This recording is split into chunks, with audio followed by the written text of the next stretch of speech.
Hello viewers, मैं हूं मयंक और स्वागत है आप लोग का मेरे इस न्यू वीडियो में। आज हम लोग पढ़ेंगे DSS डिसीजन सपोर्ट सिस्टम, और ये आपका MCS 014 जो सिस्टम एनालिसिस एंड डिजाइनिंग है उसके ब्लॉक 4 से यूनिट 13 में आता है। बाकी का वीडियो आप मेरे प्लेलिस्ट में जाके देख सकते हो। मेरा एक ट्रैवल चैनल भी है, मैं बार बार बोल रहा हूँ, सफ़र विद मयंक, उसे भी आप लोग जाकर देख सकते हो, लाइक कर सकते हो, सब्सक्राइब कर सकते हो, लिंक मैं दे दूंगा डिस्क्रिप्शन में। तो पढ़ते हैं डिसीजन सपोर्ट सिस्टम। अक्सर क्या होता है ना, शॉर्ट मार्क्स में पूछा जाता है, 3 मार्क्स में, 4 मार्क्स में, कभी कभी 2 मार्क्स में भी पूछा जाता है डिसीजन सपोर्ट सिस्टम क्या होता है। तो बहुत ही सिंपल तरीके से मैं बता रहा हूँ। आप लोगों ने पढ़ा होगा प्रीवियस वीडियो में TPS क्या होता है, MIS क्या होता है, ठीक है। TPS क्या होता है, आपका लो लेवल पे काम करता है, MIS आपका मिड लेवल पे काम करता है, और डिसीजन सपोर्ट सिस्टम आपका टॉप लेवल पे मेनली काम करता है, ठीक है। तो आप देख सकते हो, मैंने कुछ नोट्स लिख के रखा हुआ है, आप जो कि आपका इग्नू से ही है, उतना ही लिखा है जितना आप लोग को लिखना है। डिसीजन सपोर्ट सिस्टम क्या करती है, TPS और MIS क्या किया, डेटा को कलेक्ट किया और भेजता कहाँ पे है, डिसीजन सपोर्ट सिस्टम के पास। डिसीजन सपोर्ट सिस्टम उस डेटा को कलेक्ट करता है, गैदर करता है, और डिसीजन को मेक करने में, डिसीजन को बनाने में उस डेटा को यूज़ करता है। आप देख सकते हो, decision support system provide information to manager which will be helpful for them for make decision. Top level के मैनेजर होते हैं, ठीक है, तो उनको डेटा देगा, वहाँ पे मैनेजर बैठते हैं, चेक करेंगे डेटा सही है तो वो फिर फाइनल डिसीजन लेते हैं, फिर अपर लेवल पे भेजते हैं। मैंने 3 ही होता है, इग्नू में 4 दिया हुआ है, ठीक है। तो आप लोग को एक चौथा भी पढ़ना है DSS के बाद, ये वाला एक्सपर्ट सिस्टम। बट कंपनी में या ऑर्गेनाइजेशन में जहाँ पे काम होती है 3 ही होती है, TPS, MIS और DSS। तो चलो पढ़ना है तो पढ़ना है, ठीक है। तो मैंने पहले ही बोला था, डिसीजन सपोर्ट सिस्टम क्या करता है, आपका इन्फॉर्मेशन को लेगा, हायर लेवल के मैनेजर को भेजता है। किस लिए भेजता है, एक सही डिसीजन बनाने के लिए, एक सही डिसीजन लेने के लिए। तो जैसा नाम है उसका वैसा डेफिनेशन है, ठीक है, जैसा नाम है वैसा डेफिनेशन है। बहुत बार क्या होता है, DSS में मैन मेड भी बंदे रहते हैं या सॉफ्टवेयर वाले बंदे भी रहते हैं। सॉफ्टवेयर के थ्रू भी DSS पे काम होता है, और मैन मेड और आदमी के द्वारा भी उस पर काम होता है, ठीक है। तो यहाँ पे लिखा हुआ है, properly design DSS is an interactive software based system, जो कि जुड़ा हुआ होता है, ठीक है। Decision makers compile useful information from Rao data. Compile करता है कोई भी, मतलब कि इंफॉर्मेशन को राव डेटा से लेता है, डॉक्यूमेंट्स लेता है, पर्सनल नॉलेज से लेगा, मतलब कि कोई भी इंफॉर्मेशन चाहिए वो कहाँ से उठा रहा है। कोई भी राव डेटा है, जैसा पड़ा हुआ डेटा है, ठीक है, कोई भी डॉक्यूमेंट्स से, बातचीत से, या अपनी पर्सनल नॉलेज से डेटा को लेगा, कलेक्ट करेगा, और फिर आपको मैनेजर को भेज देगा कि लो भाई आप फाइनल डिसीजन लो। और डिसीजन सपोर्ट सिस्टम को डेटा कहाँ से मिलता है, TPS से मिलता है और MIS से मिलता है, ठीक है। अब ये देखो, कुछ कैरेक्टरिस्टिक्स है, कुछ बेसिक इसके पॉइंट है, इस वाले पॉइंट को आप लोग लिख सकते हो, ठीक है। Help decision makers to take decision. Decision makers को क्या करता है, हेल्प करता है कोई भी डिसीजन को लेने में।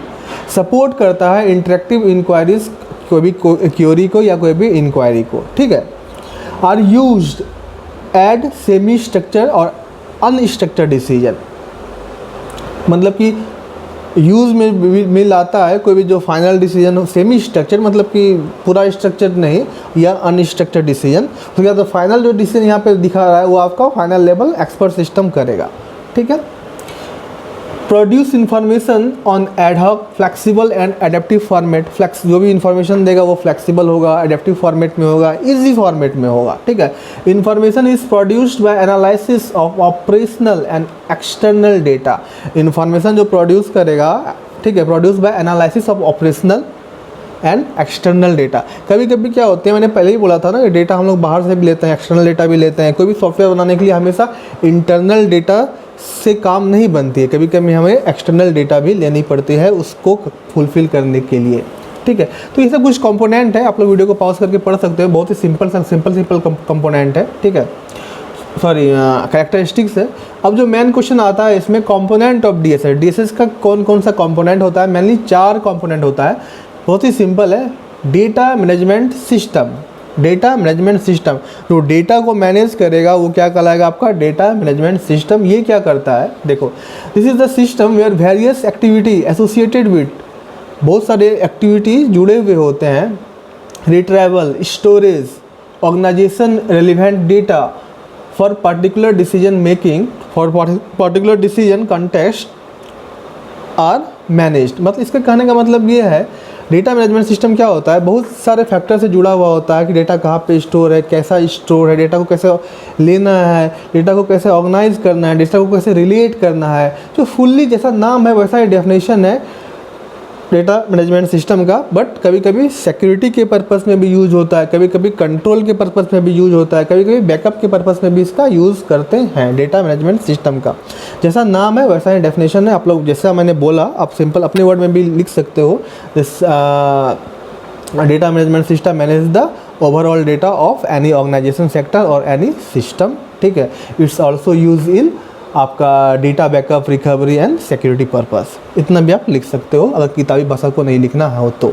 ठीक है, अब देखो मॉडल मैनेजमेंट सिस्टम वो भी यही करता है, बट एक खास मॉडल, एक खास पैकेज बना के डेटा को आगे देगा। आप देख सकते हो similar to data management system, similar to data management system क्या ये भी कर रहा है, स्टोर कर रहा है, ठीक है, रिट्राइव कर रहा है, ऑर्गेनाइज कर रहा है। ठीक है, बट क्या होता है विथ वेरियस क्वांटिटिव, मतलब क्वांटिटिव मॉडल, एक अलग अलग क्वांटिटिव मॉडल, एनालिटिकल, एक एक्स्ट्रा वर्ड यूज कर सकते हो, एनालिटिकल डेटा, मतलब कि थोड़ा सा एनालिटिकल डेटा।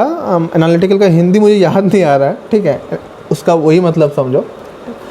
लेकिन मेन पर्पस क्या होता है, डिसीजन बनाने के लिए ही, डिसीजन क्रिएट करने के लिए। Provide the analytical capability for decision support system. ठीक है, मैं फिर से बोल रहा हूँ, डेटा मैनेजमेंट सिस्टम और मॉडल मैनेजमेंट सिस्टम में क्या होती है। डेटा मैनेजमेंट सिस्टम आपका सिंपली डेटा लिया, मॉडल मैनेजमेंट सिस्टम क्या करते हैं, उसे अलग अलग मॉडल में क्रिएट करके रखती है बस।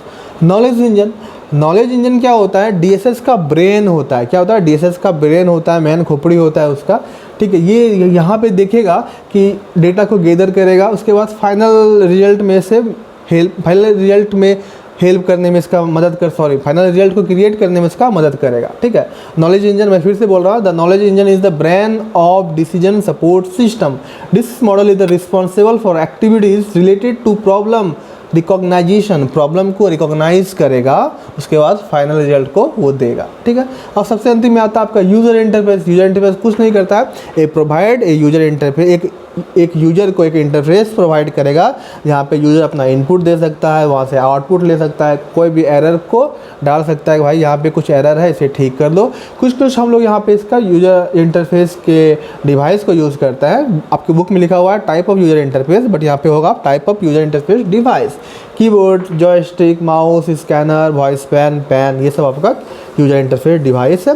मेनली यूजर इंटरफेस क्या है, एक प्लेटफॉर्म है जहाँ पे जाके यूजर्स अपने बातों को रख सकते हैं। जैसे कि ऑपरेटिंग सिस्टम क्या है, ऑपरेटिंग सिस्टम क्या है, एक इंटरफेस है। क्या, प्रोवाइड इंटरफेस जो कनेक्ट कर रहा है यूजर को उसके प्लेटफॉर्म से।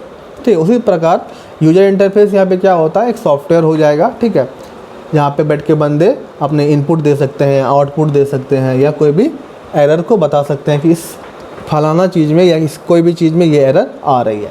तो बहुत ही सिंपल सा टॉपिक है, बहुत ही सिंपल सा टॉपिक है, अक्सर शॉर्ट मार्क्स में ही पूछे जाते हैं। वीडियो अच्छी लगी तो वीडियो करें सब्सक्राइब, लाइक, शेयर। जल्दी मिलता हूँ एक नई वीडियो के साथ, तब तक के लिए धन्यवाद।